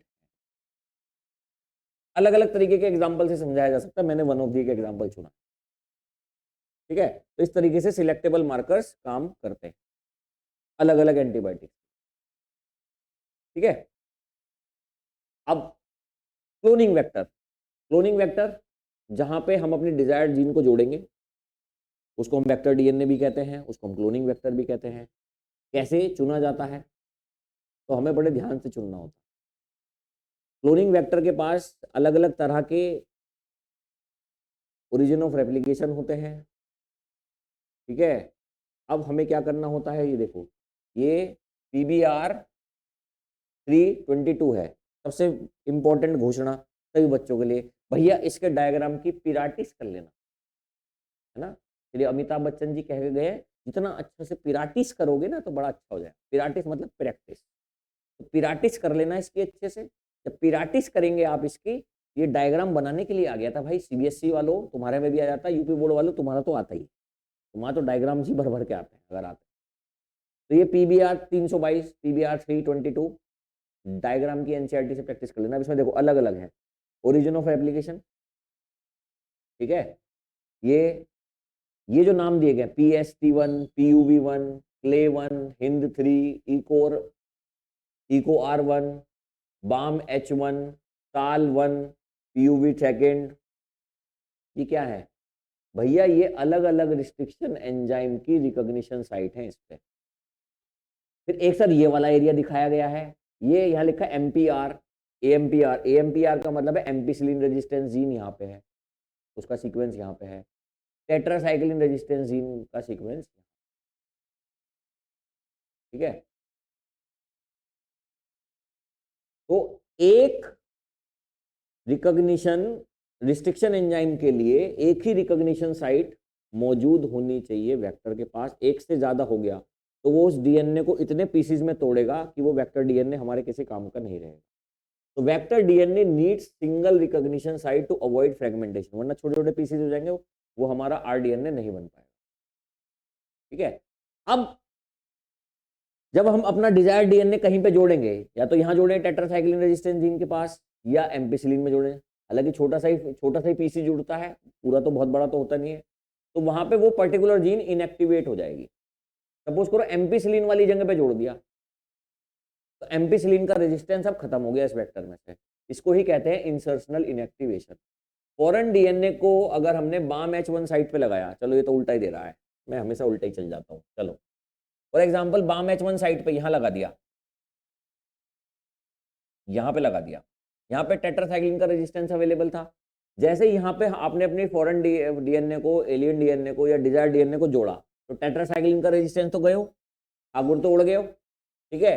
तो रिकॉम्बिनेंट प्लाज्मिड यहाँ पे डीएनए जोड़ने के बाद ये अपनी टेट्रासाइक्लिन रेजिस्टेंस को लूज कर देगा, यानी अब अगर ये किसी सेल के अंदर डाला गया ये रिकॉम्बिनेंट डीएनए तो उसके अंदर टेट्रासाइक्लिन का रेजिस्टेंस नहीं रहेगा। तो इसको हम पहले क्या करेंगे सर, एम्पिसिलिन में डाल के देखेंगे। एम्पिसिलिन में डाल के देखा, एम्पिसिलिन में डाल के देखा, सर्वाइव कर गया क्योंकि एम्पिसिलिन का रेजिस्टेंस है। फिर टेट्रासाइक्लिन में भी ट्राई करेंगे कुछ कॉलोनीज को, टेट्रासाइक्लिन में डाला, सर्वाइव नहीं करा, तो यानी ट्रांसफॉर्मेंट है, रिकॉम्बिनेशन हो गया है। और सर नहीं टेट्रासाइक्लिन में भी सर्वाइव कर रहा है, तो यानी बाम H1 साइट पे हमारा डिजायर्ड डीएनए नहीं जुड़ा, ठीक है। तो इसको एम्पिसिलिन और टेट्रासाइक्लिन के वर्सेस रख के हम देख सकते हैं, ठीक। और भी हैं अल्टरनेटिव सिलेक्टेबल मार्कर्स भी हैं, जैसे ब्लू व्हाइट स्क्रीनिंग, क्या होता है इसमें, बीटा गैलेक्टोसाइडेज एक जीन होती है, ठीक है, इस जीन का इनएक्टिवेशन करा दो, यानी कुछ वेक्टर के अंदर बीटा गैलेक्टोसाइडेज की जीन होती है, और इस बीटा गैलेक्टोसाइडेज जीन के अंदर ही अगर आपने अपना एलियन डीएनए लगा दिया, एलियन डीएनए लगाते ही बीटा गैलेक्टोसाइडेज जीन इनएक्टिवेट हो जाएगा। अब हम कुछ केमिकल्स इस्तेमाल करते हैं जो डिफरेंट कलर देते हैं, ठीक है, तो अगर नॉन रिकॉम्बिनेंट है तो उसमें नॉन रिकॉम्बिनेंट का मतलब है कि हमने बीटा गैलेक्टोसाइडेज जीन को इनएक्टिवेट करने की कोशिश करी थी, इसके सीक्वेंस में हमने अपना एलियन डीएनए जोड़ने की कोशिश करी थी, मगर वो जुड़ा नहीं, और वो जुड़ा नहीं तो यानी बीटा गैलेक्टोसाइडेज जीन इंटैक्ट है, यानी बीटा गैलेक्टोसाइडेज एंजाइम बना रहा है। वो एंजाइम बनेगा तो उस पर्टिकुलर क्रोमोजेनिक सब्सटेंस में डालने के बाद ये वो बैक्टीरिया की कॉलोनी ब्लू कलर की हो जाएगी, यानी ये एंजाइम अभी भी एक्टिव है, हमारा जो एलियन डीएनए इसके साथ नहीं जुड़ा है, यानी ये रिकॉम्बिनेंट नहीं बना। रिकॉम्बिनेंट्स का पता कैसे चल जाएगा, अगर डालने के बाद वो कॉलोनी कलर चेंज ही नहीं कर रही है, व्हाइट ही रह जा रही है, तो एंजाइम इनएक्टिवेट हो चुका है और वो रिकॉम्बिनेंट्स बन चुका, यानी हमारा एलियन डीएनए सक्सेसफुली पहुंच गया है। देखो, ट्रांसफॉर्मेंट और नॉन ट्रांसफॉर्मेंट से पता चलता है कि वेक्टर डीएनए सेल के अंदर गया है या नहीं गया है। रिकॉम्बिनेंट और नॉन रिकॉम्बिनेंट से ये पता चलेगा कि हमारी वेक्टर डीएनए जो अंदर गया है वो हमारी एलियन डीएनए को लेके गया है या नहीं लेके गया है, यानी आर डीएनए को लेके गया है या नहीं लेके गया है। ठीक, चलो भैया, अब प्लांट्स के लिए और एनिमल्स के लिए अलग अलग तरह के वेक्टर्स चूज किए जाते हैं। प्लांट्स के लिए एक एग्रोबैक्टीरियम ट्यूमिफेशियंस एक खतरनाक बैक्टीरिया है, एग्रोबैक्टीरियम ट्यूमिफेशियंस। इसके पास जो प्लाज्मिड होता है उस प्लाज्मिड को हम टीडीएनए कहते हैं, यानी अगर ये बैक्टीरिया को किसी प्लांट के अंदर दे दिया तो उस प्लांट के अंदर ट्यूमर कर देगा, कैंसर कर देगा उस प्लांट को, ठीक है, या उसका वो प्लाज्मिड निकाल के प्लांट के अंदर वैसे ही पहुंचा दिया तो भी उस प्लांट के अंदर कैंसर हो जाएगा, ट्यूमर हो जाएगा। तो एग्रोबैक्टीरियम ट्यूमिफेशियंस के पास एक प्लाज्मिड होता है, तो टीडीएनए कहते हैं, ये नॉर्मल सेल्स को ट्यूमर सेल्स में कन्वर्ट कर देता है।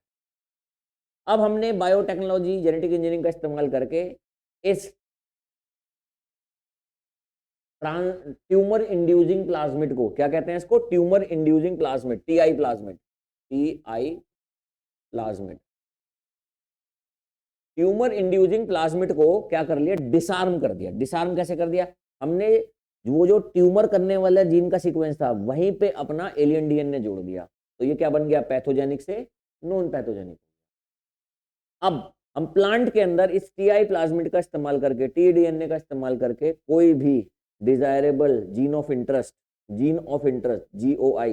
जीओआई गवर्नमेंट ऑफ इंडिया नहीं है बच्चों तुम्हारे लिए इस चैप्टर में, है ना, तो गवर्नमेंट ऑफ इंडिया नहीं है, जीन ऑफ इंटरेस्ट को आप यहाँ जोड़ सकते हैं और वो जीन ऑफ इंटरेस्ट प्लांट के अंदर चला जाएगा और फिर आपको डिजायरेबल फिनोटाइप या आउटकम मिलेगा। ये तो रही प्लांट की बात। प्लांट के लिए हम क्या यूज कर रहे हैं, टीआई प्लाज्मिड का इस्तेमाल कर रहे हैं, उसको डिसआर्म कर लिया। कहाँ से आया सर, एक बैक्टीरिया से आया जिसका नाम है एग्रोबैक्टीरियम ट्यूमिफेशियंस। एनिमल्स के लिए हम इस्तेमाल करते हैं रेट्रोवायरस, जैसे एड्स भी एक रेट्रोवायरस ही है, ठीक है। कैंसर अगर वायरस से होता है तो वो रेट्रोवायरस। तो ये जो रेट्रोवायरसेस होते हैं, तो हम कैंसर वाले की ही बात कर लेते हैं, एड्स वाले की बात नहीं करेंगे यार, है ना, एड्स तो हो ही जाएगा फिर। तो कैंसर वाला जो ये रेट्रोवायरस है, ठीक है, ये नॉर्मल सेल को कैंसरस सेल में ट्रांसफर कर देता है अगर ये रेट्रोवायरस किसी एनिमल के अंदर, एनिमल की सेल में हम इंट्रोड्यूस करा। तो हमने इसमें मॉडिफिकेशन कर लिया, हमने इसको भी डिसआर्म करना सीख लिया। डिसआर्म कैसे करा, वही कैंसर वाला जो सीक्वेंस था उसमें डिजायर डीएनए जोड़ दिया। डिजायर डीएनए यानी जीन ऑफ इंटरेस्ट जोड़ दिया सर। अब जीन ऑफ इंटरेस्ट जोड़ते ही वो डिसआर्म हो गया सर। अब ये डिजायरेबल जीन को कहाँ इंसर्ट करा दे रहा है, डिलीवर कर दे रहा है, एनिमल के अंदर कर दे रहा है। तो इस तरीके से जेनेटिक इंजीनियरिंग का इस्तेमाल करके प्लांट्स के अंदर भी और एनिमल्स के अंदर भी जीन ऑफ इंटरेस्ट को डिलीवर किया जाता है। इंपॉर्टेंट था ना, समझ गए। अब आते हैं होस्ट। कोई भी फॉरेन चीज क्या सेल अपने आप ऐसे ही अंदर एंटर करवा लेगी? विरोध नहीं करेगी उसका। इतने सारे तुमने इम्यूनिटी में बैरियर पढ़े हैं, है ना, मैकेनिकल बैरियर, है ना, CMI, सेल मीडिएटेड इम्यूनिटी। तो इतने तरह के बैरियर्स हमारी बॉडी में मौजूद हैं जो फॉरेन पार्टिकल को अंदर, स्पेशली अगर वो बायोमोलिक्यूल की फॉर्म में हो, तो एंटर नहीं करने दे। अब सेल चाहे प्लांट की है चाहे एनिमल की है, उसके अंदर जीन ऑफ इंटरेस्ट डालना है सर, RDNA डालना है। उस सेल को पहले इस काबिल बनाया जाता है कि वो उस RDNA को अपने अंदर एक्सेप्ट कर ले, एंट्री दे दे। इसी को कहते हैं सेल को कॉम्पिटेंट बनाना, यानी कॉम्पिटेंट होस्ट। ठीक है। DNA एक हाइड्रोफिलिक सब्सटेंस है, मॉलिक्यूल है, कि सेल मेम्ब्रेन में पास ही नहीं हो सकता। इसलिए सेल को क्या किया जाता है सर? कॉम्पिटेंट बनाना। तो इसमें पहला एक मेथड है केमिकल मेथड। केमिकल मेथड में हम यूज करते हैं ट्रांसफॉर्मेशन। हम क्या करते हैं, DNA पे निगेटिव चार्ज है, हम उस सेल को कैल्शियम से ट्रीट कराएंगे। किससे ट्रीट कराएंगे सर? कैल्शियम से ट्रीट कराएंगे। कैल्शियम क्या है? पॉजिटिवली चार्ज होता है, DNA निगेटिवली चार्ज होता है, तो अट्रैक्ट तो करेगा ही। अगर ऐसा नहीं है, अट्रैक्ट कर रहा है, अभी भी सेल अंदर नहीं जा सकती, फिर हम उस सेल को हीट स्ट्रोक देते हैं। पहले हम उसको आइस में रखते हैं, 0 डिग्री सेल्सियस हो गया, फिर एकदम से आइस से निकाल के 42 डिग्री सेल्सियस का हीट स्ट्रोक दे देते हैं, और फिर से आइस में रख देते हैं। इससे क्या होता है, प्लाज्मा मेम्ब्रेन थोड़ी देर के लिए क्या हो जाती है? स्थिर हो जाती है, स्टेबल हो जाती है। उसको पता नहीं चल रहा क्या रिपेल करना है क्या नहीं करना, थोड़ी देर के लिए वो फ्रीज हो जाती है। जैसे वो फ्रीज हुई, मतलब आम भाषा में बता रहा हूँ, फ्रीज हो गई, तो वो जो डिजायर्ड DNA है, डिजायर्ड जो प्लाज्मिड है, ठीक है, वो क्या कर रहा है भैया, वो सेल के अंदर एंट्री मार, जिससे अब ये किया जाता है बैक्टीरिया के, है ना, force bacteria to take up plasmid, bacteria के अंदर प्लाज्मिड डालने के लिए ऐसा। दूसरा एक और तरीका है माइक्रो इंजेक्शन की मदद से। रिकॉम्बिनेंट DNA को डायरेक्टली न्यूक्लियस के अंदर इंजेक्ट करा दिया। ये इस्तेमाल किया जाता है एनिमल सेल्स के अंदर रिकॉम्बिनेंट DNA डालने। तीसरा है सर बॉलिस्टिक्स। बॉलिस्टिक्स में सर स्पेशल गन होती हैं, जीन गन कहते हैं, ठीक है। तो बॉलिस्टिक्स में यानी जीन गन होती है, उनका इस्तेमाल किया जाता है। तो गोल्ड या टंगस्टन के पार्टिकल्स पे हम अपना रिकॉम्बिनेंट DNA लगा देते हैं। Cells are bombarded with high velocity gold and tungsten. Gold tungsten बहुत हाई वेलोसिटी वाले होते हैं, उन पे हमने कोट कर दिया है अपना डिजायरेबल DNA, रिकॉम्बिनेंट DNA को कोट कर दिया, और सेल को घड़ घड़ घड़ इस मशीन से करा रहे हैं बोम्बार्डमेंट। वो तेजी से पेनिट्रेट कर जाएगा, और इसका इस्तेमाल प्लांट सेल के अंदर डिजायरेबल DNA या रिकॉम्बिनेंट DNA डालने के लिए किया जाता है। तो बैक्टीरिया के लिए ये मेथड यूज हो रहा है, एनिमल के लिए माइक्रो इंजेक्शन, प्लांट सेल के लिए ये वाला। और भैया एनिमल सेल में एक और है, डिसार्म्ड पैथोजन। ठीक है, डिसार्म्ड पैथोजन कौन से हुए सर? वही वायरस, रेट्रोवायरस। रेट्रोवायरस तो इन्फेक्ट करेगा ही एनिमल सेल को, तो रेट्रोवायरस को अगर डिसार्म करके उसमें अपना डिजायरेबल DNA डाल दिया गया है, प्लाज्मिड डाल दिया गया है, तो वो तो सीधे सीधे जाके सेल को इन्फेक्ट करेगा ही, तो इन्फेक्ट DNA को ट्रांसफर कर देगा। मगर इस बार वो DNA पैथोजेनिक नहीं होगा, डिजायरेबल जीन वाला होगा, तो डिजायरेबल जीन वहाँ पे ग्रो करने लगेगा। अब इस पे ही बहुत शोध चल रहा है कि कैंसर को ट्रीट कैसे करें, बड़ी बड़ी जो खतरनाक बीमारियां हैं, जेनेटिक डिसऑर्डर है, उनको कैसे ट्रीट करें। अभी तक शोध चल रहा है, कुछ हद तक कामयाबी इंसान को भी मिल पाई है। ठीक। अब ये तो प्रैक्टिकल देख, जिनका बायोलॉजी का एग्जाम हो चुका है, ओ सॉरी प्रैक्टिकल हो चुका है, तो भैया कई जगह पे तो ये कराना था, हमने भी कराया जब तक हम स्कूल में पढ़ा रहे थे। अब नहीं करा रहे, क्योंकि अब हम स्कूल में पढ़ा ही नहीं रहे, अब हम सिर्फ पढ़ा रहे हैं, है ना। लैब खोलने वाली तो हमारे पास जगह ही नहीं है, मतलब लैब करा तो अब भी दें पर जगह नहीं है ना। जब हो जाएगी तो हम अपने कोचिंग सेंटर में ही, या तुम्हें अगर ऊपर वाले ने चाहा तो लाइव क्लास में प्रैक्टिकल करके भी दिखाएंगे, ठीक है। और ये मेरे ख्वाब हैं, तो पता नहीं, ख्वाब देखने चाहिए। किसी बड़े आदमी ने मुझसे कहा था कि ख्वाब जरूर देखने चाहिए, है ना, ख्वाब जरूर देखो, क्योंकि पूरे भी उनके होते हैं जो देखते हैं। तो देखते हैं, पर ये प्रैक्टिकल था भाई साहब आपका, ठीक है। जेनेटिक मटेरियल DNA को आइसोलेट करना, बनाना, केले वाला लिखा तो होगा तुमने, ये चिल्ड एल्कोहल डाला, हाँ वही है, आ जाओ। तो भैया सबसे पहले आपको DNA सेपरेट करना है, तो क्या करना है? सेल बाउंड्री को ब्रेक करना पड़ेगा। अब अगर बैक्टीरिया की है सेल बाउंड्री तो लाइसोजाइम एंजाइम का इस्तेमाल होगा। सेल्यूलर प्लांट है, सॉरी लाइसोजाइम नहीं हुआ, लाइसोजाइम की बनी हुई है बैक्टीरिया। प्लांट है तो देखो बैक्टीरिया के लिए लाइसोजाइम एंजाइम का इस्तेमाल होगा। प्लांट सेल है तो क्योंकि सेल्यूलोज की होती है सेल वॉल, तो सेल्यूलेज एंजाइम का इस्तेमाल किया जाएगा। और फंजाई है तो चिटिनेज या काइटिनेज जो भी तुम मानो, उस एंजाइम का इस्तेमाल किया जाएगा क्योंकि उसकी जो सेल वॉल होती है वो चिटिन की बनी होती है। ठीक, तो सबसे पहले बाउंड्री को ब्रेक किया जाए जिससे डीएनए को बाहर निकाला जा सके। फिर अब हमें तो डीएनए चाहिए ना सर, सेल के अंदर क्या क्या होता है? ये एक सेल है, ये तो हो गई बाउंड्री। सेल के अंदर सर डीएनए है, डीएनए से आरएनए भी बना होगा सर, और पॉलीपेप्टाइड भी बनी हुई, और सर कार्बोहाइड्रेट तो खाया ही, कार्बोहाइड्रेट भी है सर। ये अलग अलग तरह के मटेरियल सेल के अंदर है। हमें सिर्फ डीएनए चाहिए। वैसे तो डीएनए कंकड़ पत्थर की तरह या हीरे की तरह रखा हुआ निकाल लिया है, सब सॉल्यूबल फॉर्म में है, तो सेपरेट करना बड़ा मुश्किल है। तो उसके लिए भी एंजाइम्स लगते हैं। जैसे कार्बोहाइड्रेट तो हम क्या करेंगे, हमें सिर्फ डीएनए चाहिए, हमें इससे मतलब है, बाकी सबको हम डाइजेस्ट कर देंगे। जैसे कार्बोहाइड्रेट के लिए कार्बोहाइड्रेट एंजाइम लगा देंगे तो सेल के अंदर से कार्बोहाइड्रेट खत्म हो जाएगा। पॉलीपेप्टाइड यानी प्रोटीन, तो उसके लिए प्रोटीएज एंजाइम लगा देंगे। अच्छा, लिपिड्स भी होते हैं, लिपिड्स के लिए लाइपेज लगा देंगे। तो प्रोटीज लगाओगे, पॉलीपेप्टाइड उड़ गया, डाइजेस्ट हो गया, लाइपेज लगा दोगे तो लिपिड्स डाइजेस्ट हो गए। और आरएनए के लिए क्या लगता है सर? आरएनएज लगता है सर, आरएन। तो अब क्या बचा सर? डीएनए बचा। फिर तो सॉल्यूशन में डीएनए बचा, फिर उसको चिल्ड एथेनॉल से कंसंट्रेटेड वगैरह करके सेपरेट कर लेते हैं। एक मिनट, अरे यार आगे नहीं जाना, हाँ यहाँ रहना है। तो ribonuclease enzyme, RNase enzyme RNA का रिमूवल के लिए लगता है, प्रोटीन के लिए प्रोटीएज लगता है, डाइजेस्ट ऐसे कार्बोहाइड्रेट और लिपिड्स का भी मैंने बता दिया। फिर हमें अब बचा है डीएनए, मगर सोल्यूबल फॉर्म में है। अब उसे हमें कंसंट्रेटेड करना है, उसे कंसंट्रेट या प्रेसिपिटेशन करना है उसका। तो प्रेसिपिटेशन करने के लिए चिल्ड एथेनॉल अल्कोहल मिलाई जाती है जो डीएनए को प्रेसिपिटेट कर देती है, प्यूरिफाइड डीएनए को प्रेसिपिटेट कर देती है।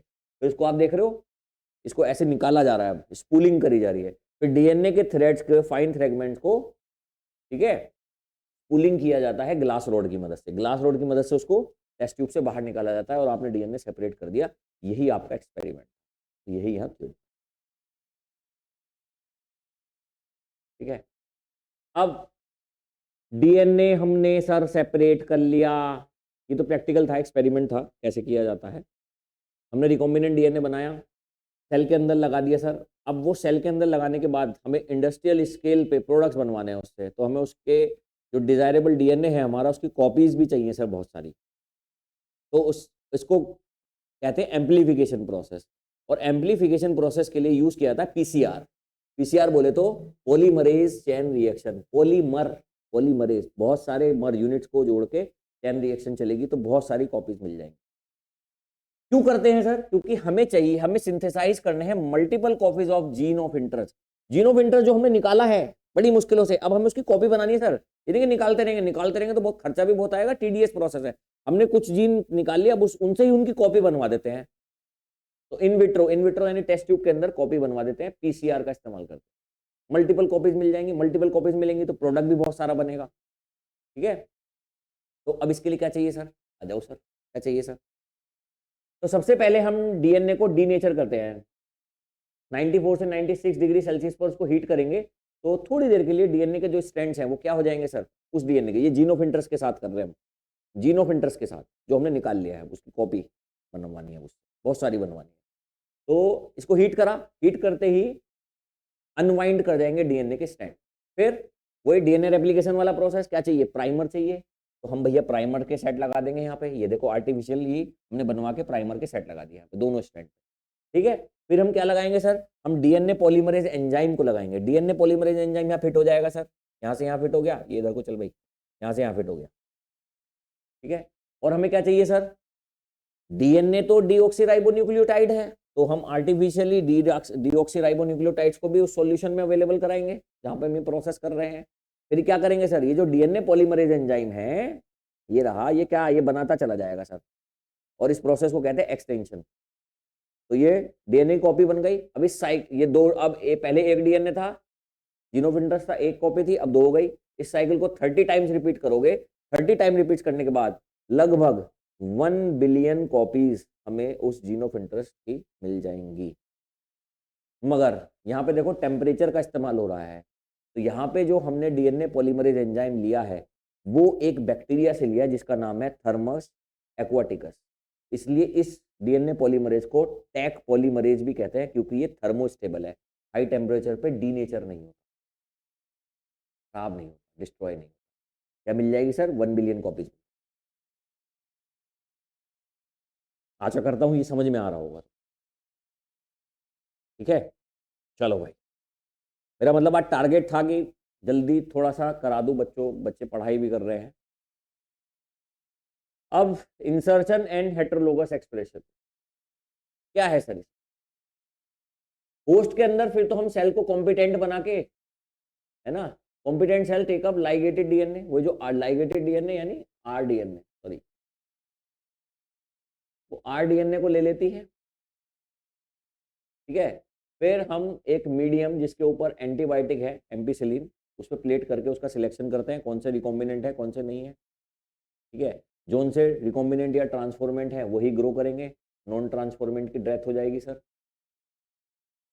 ठीक, फिर अब हमें तो मिल गए, अब हमारे होस्ट मिल गए हमें बहुत सारे जिसके पास हमारा जीन ऑफ इंटरेस्ट है। फिर हम उनसे अब फॉरेन जीन प्रोडक्ट्स बनवाएं जिनको हम रिकॉम्बिनेंट प्रोटीन कहते हैं। ठीक है, अब वो होस्ट जो पहले वो प्रोटीन नहीं बना पा रहा था वो अब हमारी डिजायर्ड प्रोटीन बनाता है। अब इसके लिए हमें क्या चाहिए सर? इसके लिए सर इंडस्ट्रियल स्केल पे बहुत बड़े बड़े कल्चर लगते हैं। ठीक है, बायो रिएक्टर्स का, बायो रिएक्टर तो स्मॉल, स्मॉल तो टेस्ट, स्मॉल तो लेबोरेटरी में हो जाएगा ऐसे। ठीक है, स्मॉल तो ऐसे लेबोरेटरी में हो जाएगा, मगर अगर बड़े लेवल पे चाहिए तो बड़े लेवल के लिए सर हमें बायो रिएक्टर्स का इस्तेमाल करना। ये जो बायो रिएक्टर होते हैं इनके अंदर 100 से 1000 लीटर लार्ज वॉल्यूम होती है उनकी कल्चर की। ठीक है, और इन रिएक्टर्स को हम स्टेरिलाइजेशन कंडीशंस, है ना, वो प्रोवाइड कराते हैं, पीएच कंट्रोल करते हैं, मोटर से उसको घुमाते हैं, फोम ब्रेकर यहाँ पे है ना, स्टेराइल एयर भी इसके अंदर डालते रहते हैं जिससे उन पैथो या उन सेल्स को उनकी रिक्वायर्ड कंडीशंस मिलती रहे और बायोलॉजिकली वे कन्वर्ट कर दे रॉ मटेरियल को स्पेसिफिक प्रोडक्ट एंजाइम्स में या प्रोटीन लार्ज टेम्परेचर पे। मगर इसके लिए कुछ कंडीशंस हैं, कुछ स्टैंडर्ड कंडीशंस हैं जो मेंटेन करनी पड़ती हैं बायोरिएक्टर्स के अंदर, इसलिए इनका इस्तेमाल किया जाता है क्योंकि ये बायोरिएक्टर कंट्रोल करते हैं पर्टिकुलर स्पेसिफिक टेम्परेचर को, पीएच को, सबस्ट्रेट को, सबस्ट्रेट यानी जो कल्चर ग्रोथ है उसको, सोल्ट्स की कंडीशंस को, वाइटामिन की कंडीशंस को, ऑक्सीजन की कंडीशन। बायोरिएक्टर्स का इतना इस्तेमाल है। क्या सर ये बायोरिएक्टर बनाने के लिए आ सकता है? आ सकता है, यूपी बोर्ड में आ सकता है, सीबीएसई में लेबलिंग के लिए आना चाहिए, ये मेरा गैस है अगर आया, ये बनाने के लिए नहीं। अब सर यहां से हमारा प्रोडक्ट बन गया, और प्रोडक्ट तो इस कल्चर के अंदर ही पड़ा हुआ है ना सर, तो उस प्रोडक्ट को प्यूरिफाई करना है ना सर, तो उसके लिए लास्ट स्टेप होता है जिसको कहा जाता है डाउन स्ट्रीम प्रोसेसिंग। ठीक है, बायोसिंथेटिक स्टेज तो कहां हो गई सर? बायोरिएक्टर में हो गई, हमारा प्रोडक्ट वहां पे बन गया। फिर डाउन स्ट्रीमिंग प्रोसेस से हम सेपरेशन करते हैं अपने प्रोडक्ट का और फिर उसको प्यूरिफाई करते हैं। प्यूरिफाई करने के बाद हमें उसमें प्रिजर्वेटिव्स ऐड करते हैं क्योंकि बायोमोलिक्यूल है भाई, वो खराब हो जाएगा, लाइफ होती है उसकी, तो उसका फॉर्मुलेशंस किया जाता है। फिर ऐसे ही नहीं मार्केट में ऐसे आ जाएगा, फिर उसकी क्वालिटी कंट्रोल एंड टेस्टिंग होगी, है ना, अगर ड्रग्स हैं तो उसका क्लिनिकल ट्रायल्स भी होगा और quality control, strict quality control होगी क्योंकि इंसानों पे इस्तेमाल होने वाला है, ऑर्गेनिजम्स पे इस्तेमाल होने वाला है, एनवायरमेंट में बड़े हैजार्ड्स फैला सकता है, बीमारियां भयंकर एपिडेमिक फैला सकता है, तो strict quality testing, quality control और क्लिनिकल ट्रायल भी किए जाते हैं। और फिर वो क्लिनिकल ट्रायल हम नेक्स्ट चैप्टर में समझेंगे कैसे होते हैं। और मार्केट रेडी प्रोडक्ट्स फिर लाइसेंस लेके अवेलेबल कराया जाता है। तो बच्चों ये मैंने आज एक ही वन शॉट में ही ये पूरा चैप्टर पढ़ा दिया, आशा करता हूं आपको समझ में आया होगा। फिर भी मैं कहता हूँ एनसीईआरटी अपने नोट्स जरूर पढ़िएगा। ये वाले नोट्स चाहिए कहाँ आना है, टेलीग्राम पे आना है। टेलीग्राम पे मैं इसको अभी अपलोड कर दे रहा हूँ, मतलब जब आप ये वीडियो देखोगे उससे पहले तो ये अपलोड हो चुका होगा, मगर आपको टेलीग्राम तक जाना पड़ेगा। क्लासेस अच्छी लग रही हैं, मुझे चाहते हो कि मैं ऐसे ही तुम्हें क्लास लेता रहूं, तो चैनल को सब्सक्राइब करते चलिए। Thank you so much for joining, bye bye, take care, good night.